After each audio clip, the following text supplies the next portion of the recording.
Seriously, we got to make sure we got a clear path here, though. All right, we'll have to cut off the Q&A otherwise. All right, I'm gonna start on this side over here. All right. Got a quick question regarding whether we're going to be seeing skill trees before the actual launch, such as on the website. A lot of us like to pre-build our characters and figure out how we're going to spec ahead of time. Yes, probably. Well, the question is, are we going to see the skill trees before the game actually launches? Yeah, the finalized skill trees. So the issue with that is we keep on adjusting the skill trees as we get feedback, so we're probably going to be adjusting them until launch. So that's why we don't after launch, like, you know, Yes, with and the numbers are going to change. You know, that's the way an MMO goes. So we'll keep balancing it. It'll give you a good planning shot. Does anyone not know who anyone on this stage is? I don't. Who are you? I don't know who I am. From the left, Alexander Freed, one of BioWare's most senior writers, chief writer on the Agent storyline. Am I correct? Yes? That's correct. Some Agent fans in the crowd. Also writer of the Dark Horse, The Lost Sons, and Blood of the Empire comics. Hi. Drew Karpyshyn, who is, of course, the author of the upcoming Revan book. What happens in that book again? Revan's a man. Revelation that Revan is, in fact, a man. Sorry. Steven made me do that. Yeah, it was all my fault.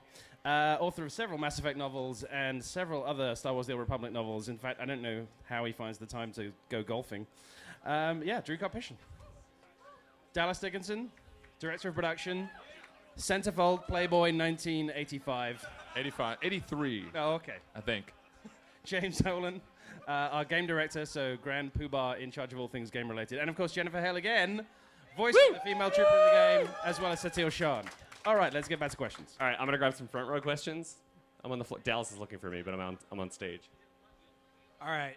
Earlier, I got a chance to play your guys' game, of course, and I was noticing that for healers, it's a little bit tough to target people. Are you guys going to add in teammates' HUD showing their health so you can possibly click their name and heal them a little bit easier? Yeah, so we're all huge MMO fans. We know that there are a lot of tools that healers really want. Some of them you'll see at launch. Some of them you'll see soon after that. So we understand targeting is kind of your lifeblood as a healer. Yeah. If I may, I'm going to be really selfish and ask a question myself to Jennifer Hale, because I've always wanted to.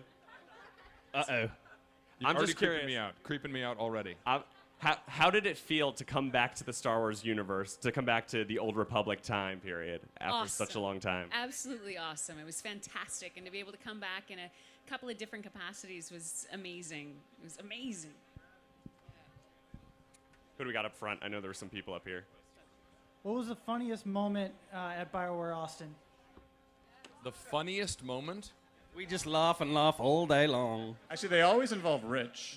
Exactly. Our executive producer, Rich Vogel, who's currently parking a car, really anything that comes out of his mouth, comedy gold. Comedy gold. So, really, any day with Rich is a happy day. Who's got a question? And he can't defend himself. So, there you go. Will you be able to choose between the Empire and the Republic during the campaign? I mean, to play as one of them? So the question is, I think, are you able to choose between the Republic and the Empire? Like the campaign. During the game, can you switch sides? So you aren't able to switch sides during the game. Once you make your choice, if you're going to be Empire or Republic, you are Empire and Republic for all time. But you choose at the beginning of the game what you want to be. All right, not entirely from the game, but what are the developers' favorite Star Wars? Empire. A New Hope. Christmas special. I mean, Empire. Nice. I mean, Empire. Empire. Every day is Wookiee Life Day for me. Return of the Jedi for me. It's because you look like a Ewok. Yes, it is. Easter special. Nice. Empire. Return of the Jedi. Am I allowed to answer? Is that cool? You weren't even born when that movie Ladies and came gentlemen, out. David Bass. David Bass. Who's got a question? I was born after Empire. I don't know. Sure you were. During the demo, it looked like you had ethical choices to make, whether you're a Sith or whether you're a Jedi. So could you be a good Jedi or a bad Jedi? So the question is, if you are, for example, on the Imperial side, which is an evil faction, are you actually able to play a good character? And yes, you are. So if you're a Sith warrior, which is modeled after Darth Vader, you can be the good version of Darth Vader, who doesn't actually crush people's throats all the time for fun. And if you're on the Republic side as a Jedi Knight, you can fall to the dark side. So your moral standing is actually not determined by your faction. It's decided by the actions that you make in your story. Yeah, I just finished playing through as the agent, making entirely light side choices just to see how that felt. In addition to it being mind-blowing and crazy, the story is really actually, it's very cool. It plays very well if you're trying to keep a moral code while supporting the Empire. Okay, I got kind of two questions in one here. The young gentleman that was asking about the being able to switch between the Sith and the Empire and the Republic, you know, I understand you can't be able to switch mid-game, but would you be able to have characters that are Empire and Republic on the same server, and would you have multiple servers for the game? So, can you have an Empire and a Republic character on the same server? Absolutely. Yeah. So we're not sticking you on one faction on the shard. I didn't quite understand what the second question was. There will be multiple shards. There will be multiple servers across, because we're going to have some for people who want to be on a PvP server, want to be on a PvE server, who live in Europe and therefore want to be playing on a server that's near them. So yeah. For everyone who is a PvP fan who is about to come and flame us on the forums for that answer, there may be reasons in addition to us just randomly putting two factions on the same server that we have not spoken about yet. What he said. Okay, so I just want to know about tanking. Is tanking going to be very much AoE based, or is it going to be single target and crowd control? Tanking, the question, is it single target or crowd control tanking? I think it's both. I mean, it depends on what type of encounter you're fighting, and you're going to have tools that allow you to draw aggression from multiple enemies, as well as ones that can really draw tremendous amounts of aggression from a single enemy. Right side, over here. Last night I played the Black Talon Flashpoint at the RSVP event. Did you win? We made it to the Jedi and we beat it. And so through it though, I personally thought it was a little easy. So I was wanting to know, is there going to be like a heroic setting at the lower level instances and higher level instances for the 4-person Flashpoints? So the question is, for our Flashpoints, which are our 4-player adventures, are you going to have a hard mode for them? Is that what you're asking? Right now we're actually considering doing just that. Because what we don't want to have happen for players is if they miss a flashpoint, for them not to be able to enjoy it. So there is going to be a hard mode that you can do at a much higher level. So kind of connecting to one of the questions that was asked earlier, if you can have a... Excuse me, one sec. Rich Vogel, ladies and gentlemen. Hey, Richard Vogel! Woo! The funniest man in the BioWare Austin offices, according to Dallas Dickinson. Right. All right, let's try the question again. If you can have a player that's Empire and a player that's Republic on the same server, can you be in a different guild with the Empire guy and a different guild with the Republic guy? Yeah, well, I mean, just as every character can be in a different guild, right? It just is with other games that you've been in. So you can have 5 characters on a shard and then actually have each of them in a different guild. Are there plans for post-release apps for smartphones like specking and crew skills and whatnot? So the question is, are there plans for post-release apps for your smartphone? Well, again, I think we've talked about this before. We have a big wall of crazy, tons of different ideas we want to do, and that is on there. But when it would happen is, yeah, none of us know right now. On all levels of creativity, is it easier being released from the canon of the films? I know the characters are based off, Han Solo or Darth Vader, but creatively, is it easier having your own world in the Old Republic as opposed to being tied to the film's canon? You know what? I'll jump on that one. I think for Alex and I, it's easier in some ways and harder in others. So one thing is, as you pointed out, we're not bound necessarily by what's happening to specific characters in the films because we're not dealing with those characters. But because we're set before the films, there's a lot of stuff we have to make sure dovetails into the movies properly. We have to obviously respect the IP, but we also have to make it feel like Star Wars, but also feel distinct, so you feel like you're in the Old Republic era. So we're juggling a lot of different balls in the air, I think, or clubs, or whatever you happen to juggle. Chainsaws. Chainsaws. No, I completely agree with what Drew said. You know, you have to use the original material as a template. You know, that needs to be the inspiration for everything else that you do, while still finding a way to, whatever you are inspired to do, find a way to make sure that it works. You know, 3,000 years before the movies takes place. But on the whole, yes, it's very freeing, and LucasArts has been very good about, you know, making sure that we do fit within the canon that does exist, and giving us freedom to do, you know, giving us the freedom to do what we really want to be doing. Oh, I'm going to ask another question, because I like asking Jennifer questions, if that's okay. Okay, so you play Satele Shan in our game, and you also play the female trooper, right? Yes. So which one did you enjoy more, and why? Or which one is your favorite, I should say? I'm not picking a favorite because they're very, very different. Satele is a Jedi. She's all about what's, you know, that path. And the trooper is just like, hey, I'm just here to get stuff done, however it works. All right, it's a then very different attitude. how But about- they're both amazing. And, yeah, there's How about another character for that the appears- trooper, since Yes. the trooper's a player character, Yeah.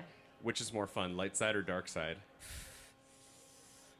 You know, I'm always for the get it done side. Whatever gets it done.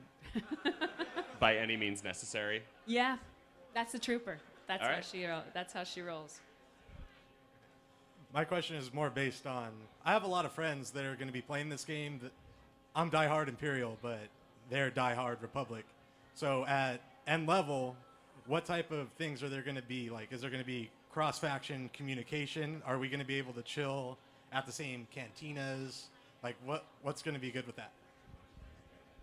So the question is, if you have friends who are on the opposite faction, so if you're in the Republic and your friends are in the Empire, at the highest levels, are you going to be able to interact with them, chill at a cantina, you know, basically communicate with each other as well, right? Nope, you're screwed. So yeah, if you're Empire and they're Republic, you're enemies. You can walk up to them and you can do chat bubbles with them, but you can't do any general chat or anything like that. And you could hang out with them, but if any of their friends come along, you'll probably get ganked. All right, back to the middle over here. Hand up. Hi. I'm a PvE player, but my guild is going to be on a PvP server. How successfully will I be able to focus on the story and the PvE experience and weasel out of PvP stuff, even though I'm going to be on a PvP server? Or will I just like it so much because it'll be more fun than I expect? So it's actually, in Star Wars The Old Republic, we have a bigger problem than other massively multiplayer games because we have this core class story. So we were very worried when we were trying to figure out how we were going to solve the problem of opposite faction members ganking or, you know, hanging around the key areas of like another class's story. So we have a system. It's involved in the death system. I'm not going to go into details of it right now, but we have made it so that enemy players can't just hang around the choke points of your class story and stop you from continuing the game. But if you're on a PvP server, you'll probably occasionally get ganked. You'll just have to live with that. But we have made it so that you're not going to get into a loop where you're just getting killed over and over again. Just a quick follow-up on that. If you are, if you are with a guild that is on a PvP server, is there any way to not be PvP? And then the second part is, if you're in a guild that actually has two Tor guilds, one on each faction, will they be together on the same server or will they be split? So I'm not sure I can answer the second question. The first question is say it again. The second, first one. Following up on the previous question, if your guild is PvP and you would prefer not to play PvP, is there any option available to you? So if you're on a PvP server, there's no way to wholly avoid PvP. There are areas in the world where PvP is going to be available, and if you walk through there, someone can jump on you and fight you. So if you're on a PvP server, you're signing up for at least some of the PvP experience. I think the second question was, can you have the if you have a guild that offline wants to have an Empire and a Republic version, can they both be on the same server? The answer is yes. You can create a guild as a Republic character, and an Empire character could create an Empire guild. That's fine. There won't be any connection between the two, but they can coexist. Right. Yeah. So there's no hard association between them, but sure. Right. All right. I got a question over here. Naturally, thank you so much for your work on the game. Really appreciate it. As a side note, will we see the first incarnation of Gundarks in the game? On any planet. Was that Gundarks? Uh-huh. Yeah, we have Gundarks, don't we? Yeah. Yeah. Yeah. You can fight them on dromund kaas, right? Yeah. Gundarks. Yeah. Yeah. Yeah. Yeah. There are Gundarks. Many a Gundark. All the Gundarks you want. Here a Gundark, there a Gundark. Everywhere a Gundark. Hi, so with Darth Malgus being the prominent Empire person, I was wondering who the prominent Republic person was. You're looking at her right here. Right here. Satele Shan. There she is. Who's the Jedi that pretty much kicks Malgus' ass in the Hope trailer. Woo! Yeah. Yeah. Yeah, she actually did all the motion capture for all those sequences. So playing the demo, the first thing that struck me was that the UI was really clean and great. That being said, I was just wondering if what the policy was going to be on add-ons in the game to the UI. So we're working through that right now. The ability to do that. It's going to be right now a post-launch feature to be able to modify it, but we are going to look at capabilities of doing that. So it's in the future. Are there plans for making guilds more than just a glorified friends list? Like guilds are more.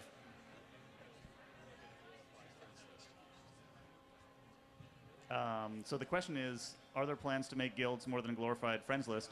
Yeah, we want to have full-featured guilds. They already are more than just a glorified friends list, and we're going to be adding on features. They're actually one of the highest priority parts of the game in terms of social features. So we're going to have a lot of features for ship, and we're going to have a lot of features right after ship. Yeah, it's a high priority item for us. Did you feed him your question? No, I'm not. No? Change your mind? All right, I'm over here. As far as guild structure goes, are you going to modify it in any way? Like add in certain structures in which you can modify the guild structure as far as commands and different certain jobs and so forth?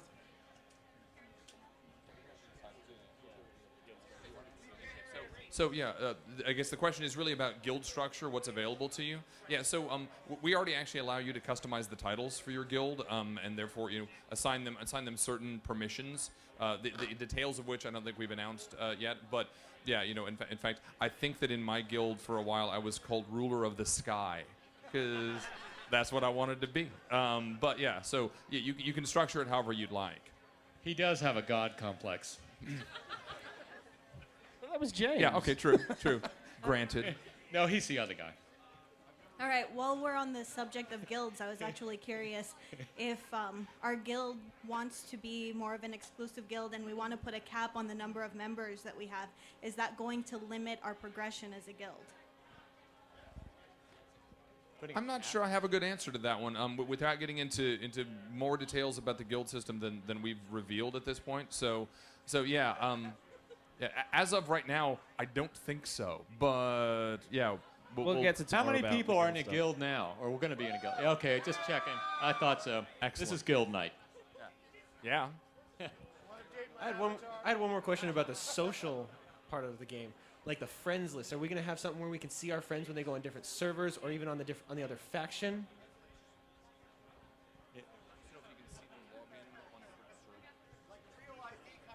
I like how they discuss it. Currently, you won't be able to see friends logging on to different servers. You'll be able to see friends logging on to your server. That is on our wall. That is on our wall of things we want to do, by the way, for sure. But we do have some innovative friends features that haven't been in MMOs before, which I'm not allowed to talk about. So. I was noticing that you guys, I don't know if it was a slip of tongue, you kept saying shard instead of server. Is there any reason behind that? I don't know. I guess a long time ago, we started that term with UO, and it's stuck with all the MMOs. So yes, server. Yeah, it's exactly. This is Rich was one of the original developers of Ultima Online. He says shard. We do what he says. So yeah, we say shard. It could mean server. It could It's mean all world. my fault because I just say it all the time, just as natural. It's just like, you know, UO nerfing came out of UO. Everybody says talk about nerfing. That all came out of UO. All that stuff just kind of became slang. All right, left side, all the way on the left side. Hello. I'm curious about the end game of Tor, and So are we. And you know, I heard about the Eternity Vault and whatnot. And is there any more plan about end game? Talking about end game. So the question is about the end game. So once you reach level 50, what are you going to be able to do? Right now, you've just heard of Eternity Vault, which is our operation, which is our way of saying raid. Yeah, we have more operations planned. We have high-level, level 50 flashpoints planned. We have PvP war zones that you'll be able to do. We have space missions that you'll be able to do. And we have an entire planet devoted to single-player play at the highest level. Last couple of questions, guys. Hold on, I'm making my way over here. Make them count. Other side.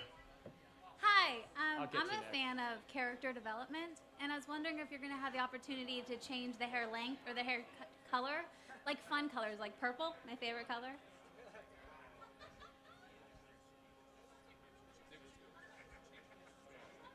So the question is, are you going to be able to change your character's appearance in-game after character creation? Maybe. Here, I'm going to ask. Go ahead. Oh, all right. Is it okay if I have two questions?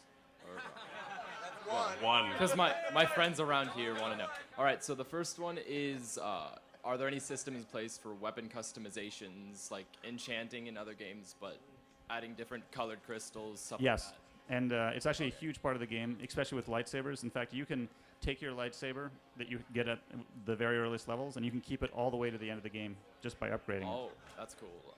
And the second one was, do the different races for the different classes, do they have an effect like racial abilities, different statistics, or is it just cosmetic? Actually, yes, we have that planned, and I'm almost certain that it's going to be in for ship. We're working on it. Sure, no problem. Over here. One more? Okay, so if you have multiple characters, can you send items or credits in between them? And if you have a Republic and a Sith character, can you do the same? No, you can't between factions. I know I tried this. But you can if you're on the same faction. Because I got it last night, so I know that does work. All right, we got time for one more question. Who's got a really good question? And Really only good. one, by the way. And I'm serious. Like, this better be the All right. mother of all. If this isn't a good question, the community is gonna rip you apart. All right. You know it. Ask, right? ask about release date. Go on, do it. Don't do it. It's a trap. All right. Do all it. right. Do it. Everybody Do it. silent. Let's have the pressure on. Okay, you were talking about end game and operation raids at the end game. What are you doing to prevent end game becoming a gear war? Just have you can only get into raids and because of your gear and how well you're equipped.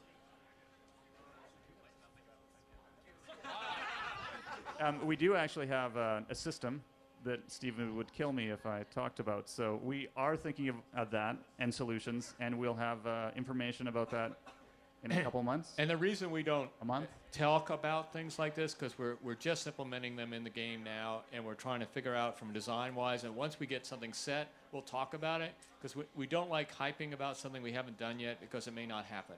And I've been through that before. You make a lot of promises and you just can't deliver, and we're trying not to do that. So that's why we haven't answered some of your questions. Yeah, so when we say something, it's something we hope is going to become in. We actually had racial attributes in at one point. We've taken them out, and then we're going to try and get them re-implemented in a way that would be actually good for the game. But if we don't find a good way, it's not going to be there. Right. All right. I want to thank very much the lovely Jennifer Hale for joining us tonight. Yes. And of course, the rest of our lovely developers. Well, not as lovely developers, but thank you guys. We're going on for a couple more hours here, so hang out. If you guys haven't had some drinks, there are 2 bars on the left side, one on the right, or I guess your right and my left, whatever. So hang out. We're going to be milling around the crowds, saying hi to all of you, so stop by, say hi to any of us, ask us any questions you want, and we'll be happy to say we can't answer that. Enjoy. Thanks, guys. Have a good night. Have a good time.